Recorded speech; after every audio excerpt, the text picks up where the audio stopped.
In the small town of Cherry Creek, where houses nestled together like old friends sharing tea, lived Martha Peterson.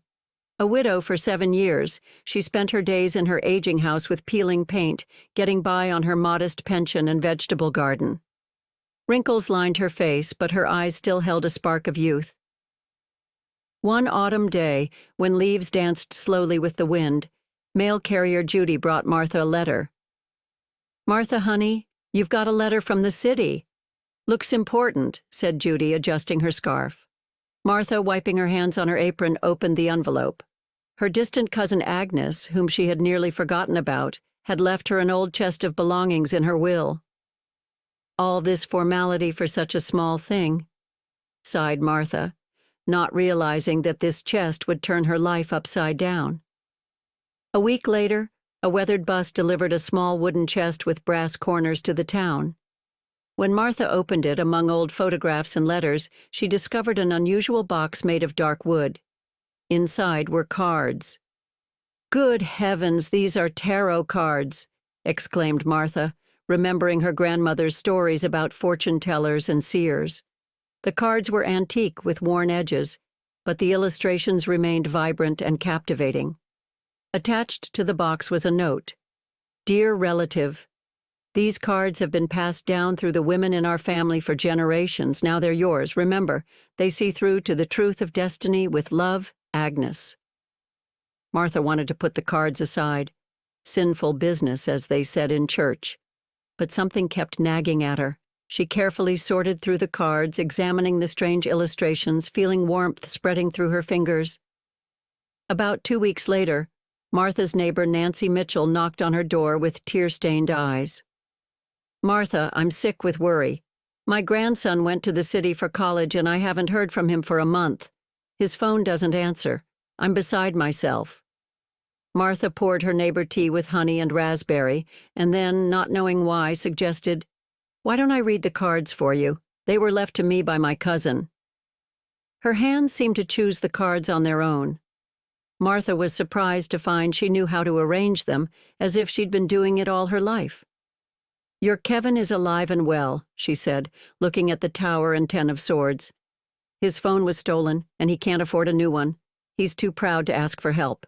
He'll be in touch by Friday." Nancy Mitchell just waved her hand dismissively, but on Friday she rushed over with a pie. "Just as you said," my Kevin called, apologizing for disappearing. News of Martha's gift spread through the town faster than the wind. By the end of the month, a stream of people made their way to Martha's house, some asking about health, some about children, some about their livelihoods. For each one, Martha laid out the cards, predicting events with astonishing accuracy.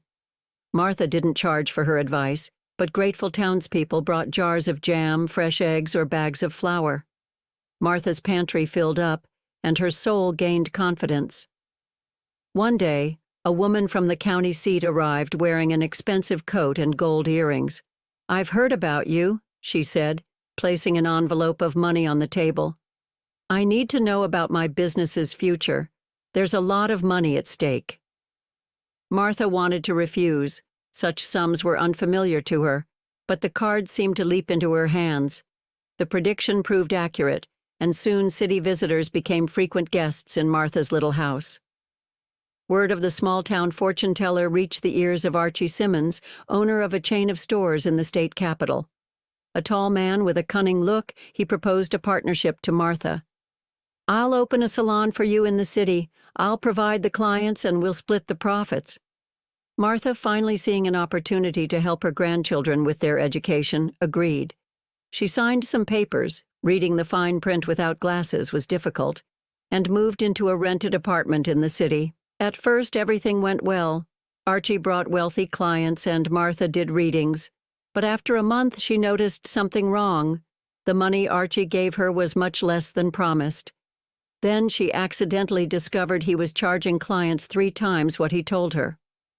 Martha took out her cards and did a reading for herself.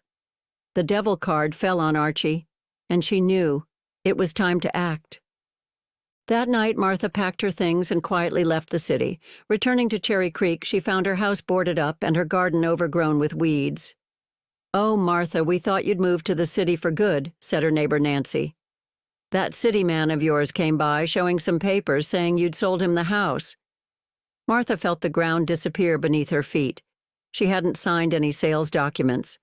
But how could she prove it? That evening, sitting on a bench in front of her boarded-up house, Martha took out her tarot cards.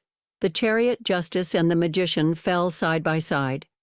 Martha looked at them for a long time and suddenly smiled. Well then, we'll see who wins. The next day, Martha put on her best dress and went to the state capitol. Not to see Archie, no. She headed to the local newspaper office. In a small office, she was met by a young journalist named Sarah with bright red hair. "Ma'am, I don't have time," she began, but Martha placed her cards on the desk. "I know about your son. The doctors say it's hopeless, but they're wrong." Sarah turned pale. Her 5-year-old son was indeed seriously ill, and the doctor's prognoses were grim.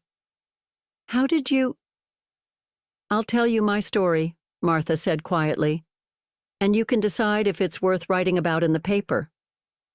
3 days later, an article appeared, "Small-Town Psychic versus City Swindler." The newspaper's phone rang off the hook. It turned out Archie had deceived many others besides Martha. The story gained publicity. Martha was contacted by famous TV host Ellen Richards, who invited her onto her program, Justice Prevails. In the brightly lit television studio, Martha felt uncomfortable. Cameras, wires, young people with microphones. But when the smug Archie was seated opposite her, claiming, "The old lady signed everything herself," Martha transformed. "Now I'm going to tell you not just my story, but how this man acquired his first store," she said calmly, and began revealing Archie's dark dealings with details only she could know. Or her cards. Archie turned white and ran out of the studio. "He'll turn himself into the police tomorrow," Martha confidently told the camera, "and he'll return my house." Martha's popularity skyrocketed after the TV show.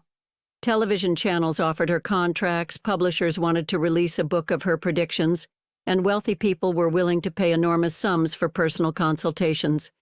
But instead, Martha returned to her house, which Archie had hastily transferred back to her name, and continued to receive her townspeople. Now, however, people started coming from neighboring towns, from the county seat, and even from across the state. And then one day, an elegant elderly woman with an aristocratic bearing appeared on her doorstep. "Hello, Martha," she said. "I'm Margaret Constantine, sister of your cousin Agnes." Martha froze. "I see the cards have found their rightful owner," the visitor continued. "Agnes was right. And now it's time to tell you the whole truth about your origins and the power that flows in your blood." It turned out that Martha descended from an ancient line of seers whose gift was passed down through the female line. Her birth mother had been a famous fortune teller who died under mysterious circumstances when Martha was only 2 years old. The girl was adopted by a simple small-town couple who knew nothing of her origins. "But why wasn't I told earlier?" asked the shocked Martha.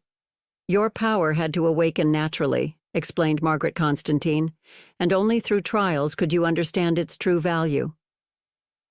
With Margaret's help, Martha opened a small tarot school in her home.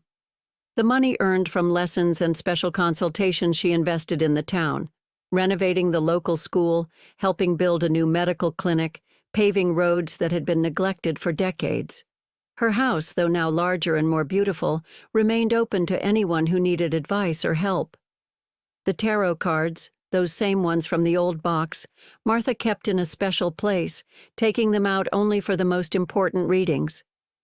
Destiny, as she now knew, wasn't just a random set of circumstances, but a delicate pattern that could sometimes be glimpsed if you knew where to look.